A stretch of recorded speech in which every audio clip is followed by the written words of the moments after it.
सभी को लेट्स जय गो। हिंद। सभी को नमस्ते। तो आज बलवान मूवी के ऊपर बात होगी। तो फिर डैडी ये बताओ कि जैसे बलवान मूवी है वो सुनील सर को मिली कैसे और ये बनी कैसे, मतलब इसके पीछे क्या क्या चीज़ें हुई।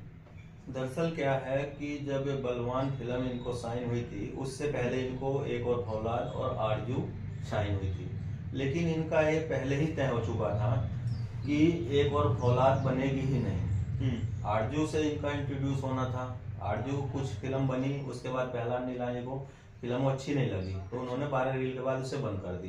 फिर इन्होंने घोषणा करी कि एक और फौलाद लेकर के हम घोषणा सिर्फ करेंगे ताकि प्रोड्यूसर डायरेक्टर को पता चले जब प्रहलाद नीलानी इनको इंट्रोड्यूस कर रहे हैं तो और भी प्रोड्यूसर इनको साइन करेंगे। और यही हुआ, उन्होंने एक प्रेस कॉन्फ्रेंस रखा प्रहलाद नीलानी ने कि मैं सुनील शेट्टी को एक और फौलाद के लिए इंट्रोड्यूस कर रहा हूँ। तो इसी में फिर राजू मवानी आए, दीपक शिवदासानी आए और सादिक नायडू वाला आए। इन्होंने 15-20 फिल्में उसी टाइम प्रेस कॉन्फ्रेंस में ही सुनील शेट्टी से साइन करवा ली।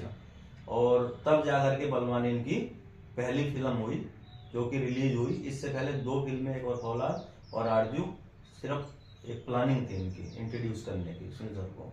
अच्छा, जैसे आरजू मूवी थी, मतलब ये पहले इंट्रोड्यूस होने वाली थी इससे। हाँ। तो आरजू मूवी किस टाइप की मूवी थी। आरजू एक प्रेम त्रिकोण पर आधारित थी। अच्छा। इसमें 2 हीरो और एक हीरोइन होती, जैसे कि हमारे इंडस्ट्री में प्रेम त्रिकोण बोलते हैं, जिसे हाँ, जैसे हाँ। साजन हो गई, इस टाइप की फिल्म थी। लेकिन जो हमारे प्रोड्यूसर हैं प्रहलाद नीलानी जी, वो काफी अच्छी फिल्में बनाते हैं। तो उन्हें जब फिल्म देखी तो उनको पसंद नहीं आई फिल्म ये, तब इन्होंने फिल्म को बंद कर दिया ताकि पब्लिक पे इनका गलत असर ना जाए। कोई अच्छी फिल्म बनाते हैं तो इसी को देखने लोग थिएटर पर जाते हैं। और एक और फौलाद। एक और फौलाद उन्होंने सिर्फ इसको लॉन्च करने के लिए सुनील शेट्टी सर को कि अच्छा। हम इसे लॉन्च करेंगे, सिर्फ दिखाएंगे, प्लानिंग थी। अच्छा। लेकिन ये फिल्म बननी ही नहीं थी। अच्छा। हाँ, ये था इनका प्लान। तो दीपक आनंद ने तीसरी फिल्म बलवान के लिए इन्होंने साइन किया और बलवान ही इनकी पहली फिल्म बनी और यही रिलीज हो पाई। अच्छा, तो अब बलवान से हटके मैं कुछ क्वेश्चंस पूछूं। बिल्कुल। जैसे सुनील सर की पर्सनैलिटी के ऊपर कुछ बताओ। देखो, सुनील सर की जो पर्सनालिटी है, इसमें ऊपर के 3 बटन ये शर्ट के नहीं लगाते हैं कभी भी। कभी भी इन्हें, और अंदर संडो बनियान नहीं पहनते ये। अच्छा। और राइट हैंड में एक इनकी रिंग होती है इस वाली उंगली में, उसे वो कभी नहीं उतारते हैं। अनामिका। हाँ। और राइट हैंड में ही अपनी ये घड़ी पहनते हैं। अच्छा। और ये शर्ट जब उतारना होता है तब ये अंदर संडो बनियान पहनते हैं, वरना ये संडो बनियान नहीं पहनते हैं। और लॉन्ग शूज पहनते हैं। अगर फिल्म की डिमांड है अलग तो ये स्पोर्ट्स शूज डालते हैं, वरना ये रेगुलर लॉन्ग शूज ही डालते हैं। अच्छा, ठीक है। अब जैसे बॉडी बिल्डिंग का भूत कैसे चढ़ा बॉलीवुड को। देखो, बॉलीवुड में बॉडी बिल्डिंग जो ट्रेंड शुरू करा वो सुनील सर ने ही करा। कहने के लोग सलमान खान के फैन कहते हैं सलमान ने करा, जबकि सलमान ने 94 में करण अर्जुन से स्टार्ट करा। संजय दत्त ने 90 के दशक में साजन सड़क से स्टार्ट करा। लेकिन जो सुनील सर हैं, 89 में जब इन्हें साइन किया गया था आरजू के लिए, तो ये बॉडी बिल्डिंग करके ही आए थे और ये 17 साल की उम्र से बॉडी बिल्डिंग कर रहे थे। तो ऐसा कहना गलत है कि और लोगों ने बॉडी बिल्डिंग शुरू करी। ये तो सिर्फ आदमी की सोच है। ताकि बॉडी बिल्डिंग तो सुनील सर ने ही शुरू करी है। अच्छा, और ये सनी सर। सन्नी सर देखो एक नेचुरल बॉडी मैन है। और मैं एक बात और बताना चाहूंगा, इंडस्ट्री में 2 ही लोग हैं। सन्नी देओल देसी एक्सरसाइज करते हैं। सुनील शेट्टी करते हैं तो है आधुनिक, लेकिन वो बिना सप्लीमेंट के वो बॉडी बनाते हैं। आज तक उन्होंने कोई सप्लीमेंट नहीं लिया।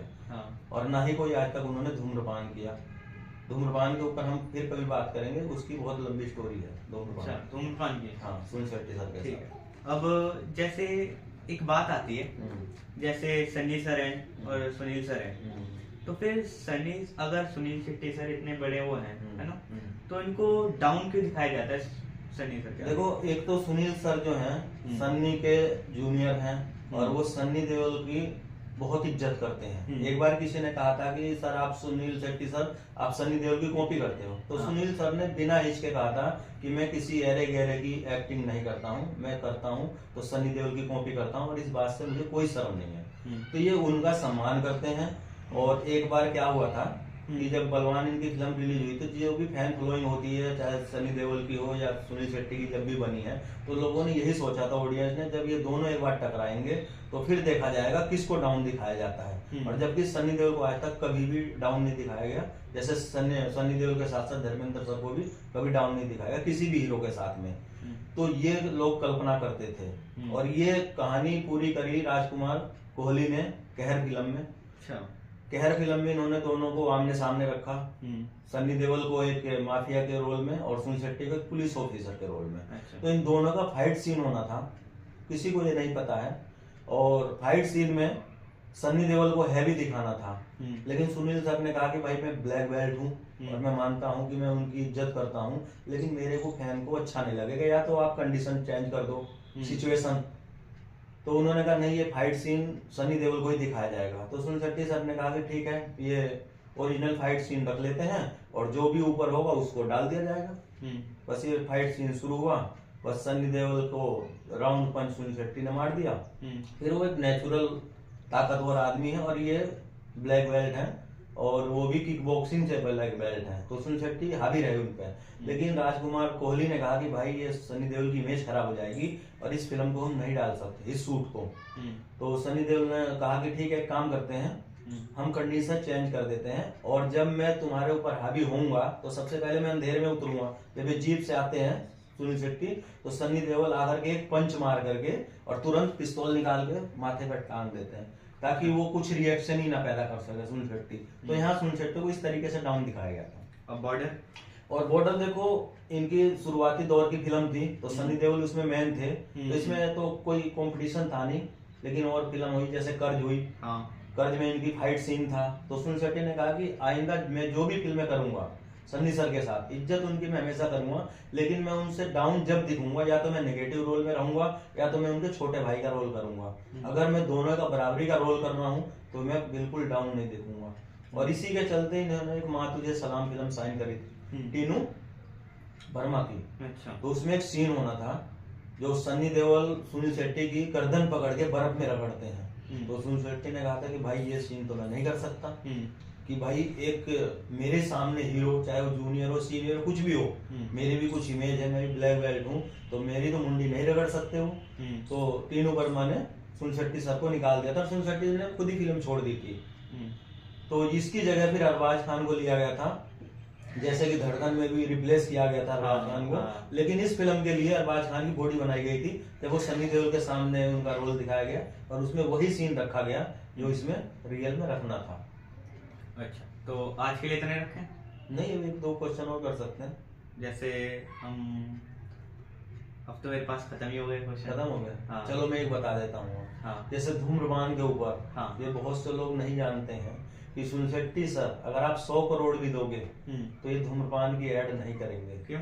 अभी एक वाक्य ऐसा हुआ था जब ये खुद अपना फिजिकल रखने के लिए, अपने आप को मेंटेन रखने के लिए, चंद पैसों के लिए अपने फैंस को निराश नहीं कर सकते। जैसे, और मैं हीरो का नाम नहीं लूंगा क्योंकि इस पे विवाद हो जाएगा, लोग पैसे के लिए गुटखे का, शराब का सब ऐड करते हैं, लेकिन सुनील शेट्टी सर नहीं करते।